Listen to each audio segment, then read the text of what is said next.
All right, let's jump right in. We're about to untangle one of the most fascinating and complex parts of criminal law, legal responsibility. When a crime happens, it's rarely just one person acting completely alone.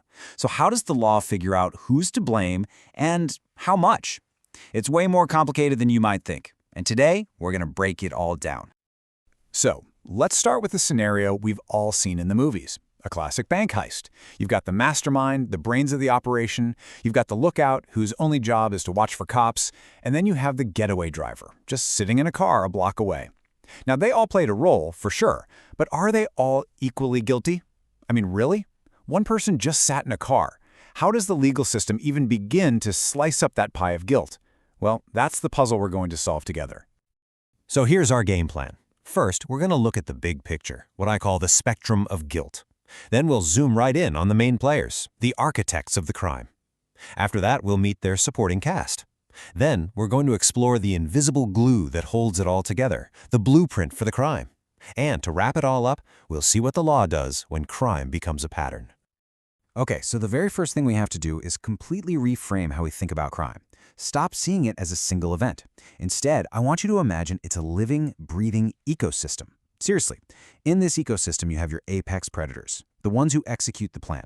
But you also have the lookouts, the helpers, the ones who clean up afterwards.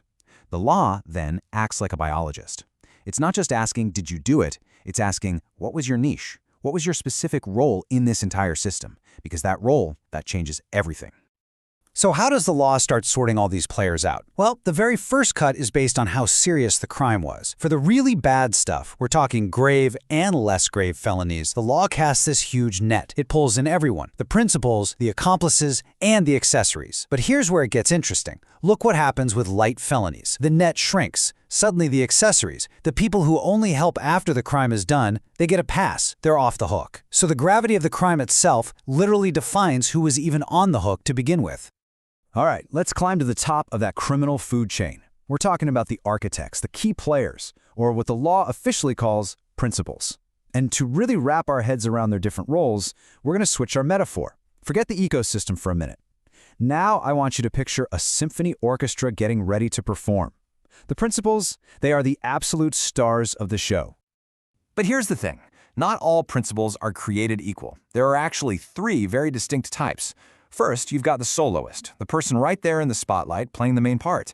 Then you have the conductor, who doesn't play a single note but controls the entire orchestra. And finally, there's the specialist musician, the one playing an instrument so unique that if they don't show up, the whole performance is canceled. Let's dig into each one. Okay, first up, the soloist. This is the one we all instinctively picture, the person who physically commits the crime. The legal term is principal by direct participation. But it's not enough to just be there. For the law to see you as a soloist, two things have to be true. First, you had to be in on the plan. You knew the sheet music.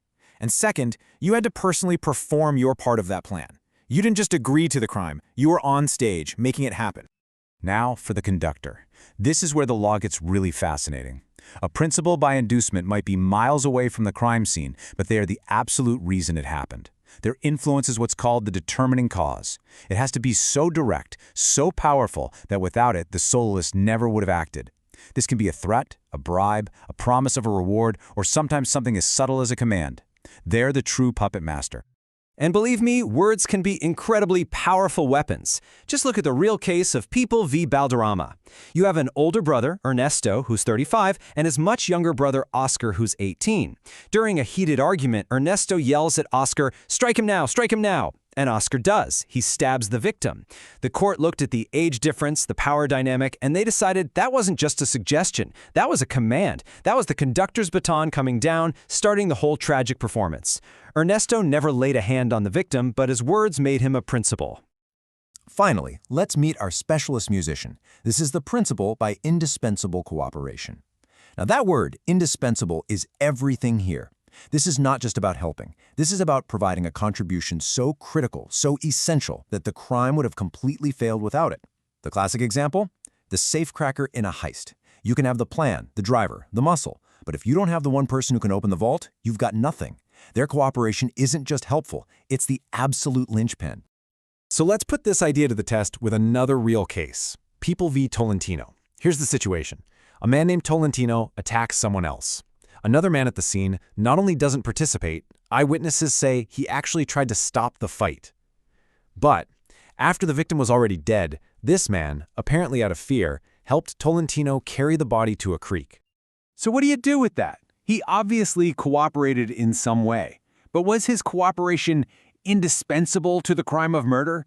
Did the murder itself depend on him helping to move the body after the fact? Was he a specialist musician in this awful orchestra, or something else?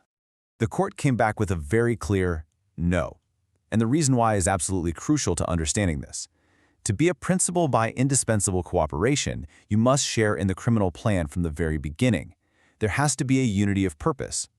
Since this man wasn't part of the plan to kill, in fact, he tried to prevent it, his actions afterwards couldn't make him a principal in the murder. He's responsible for his own actions, sure, but his liability is his own, not part of the collective crime. So if he wasn't a principal, what was he? Well, that question takes us to the next level down in our criminal ecosystem. We're talking about the supporting cast. They aren't the architects, but they definitely play roles that the law recognizes. These are the accomplices and the accessories. And telling them apart is all about timing and knowledge. Let's go back to our orchestra. An accomplice is like the backup chorus. They know the plan, they're singing along either before or during the big performance, and they are definitely helping. But their contribution isn't essential. The show could go on without them. An accessory, on the other hand, is the stage crew. They don't even show up until the concert is over. They know a performance just happened, and their job is to strike the set, hide the evidence, and help the soloists make a clean getaway. Let's make this crystal clear with a story. A guy named Adam tells his friends, Bruno and Cora, about a terrible crime he's planning. He lays it all out, they don't stop him. Instead, Bruno says he'll be the driver, and Cora agrees to act as a lookout. Adam then goes and commits the crime, just as he said he would. So what are Bruno and Cora? Let's walk through the checklist. Did they know about Adan's criminal plan? Yes. Did they cooperate by providing material aid? Yes, a car, a lookout. But here's the key question. Was their help indispensable? Could Adan have committed the crime without them? It's very likely he could have. And because their help was cooperative but not essential, the law has a very clear label for them. They are accomplices. So, we've met all the players in our ecosystem, but what's the invisible force that binds them all together? What turns a group of separate individuals into a single criminal team? That brings us to the most powerful element of all, the agreement, the blueprint. In legal terms, we call this conspiracy. And here's where conspiracy has something of a split personality in the law. On one hand, for some very serious crimes, the agreement itself is the crime. The moment you and your friends agree to commit treason, for example, you've all broken the law, even if you do nothing else. But much more often, conspiracy is used as a tool after a crime has been committed. It's the legal theory that says if you are part of the agreement, you are just as guilty as the person who actually pulled the trigger. The blueprint analogy makes this so clear. The first type, conspiracy as a felony, is like getting arrested for simply writing the detailed architectural plans for a bank heist. The plan itself is illegal.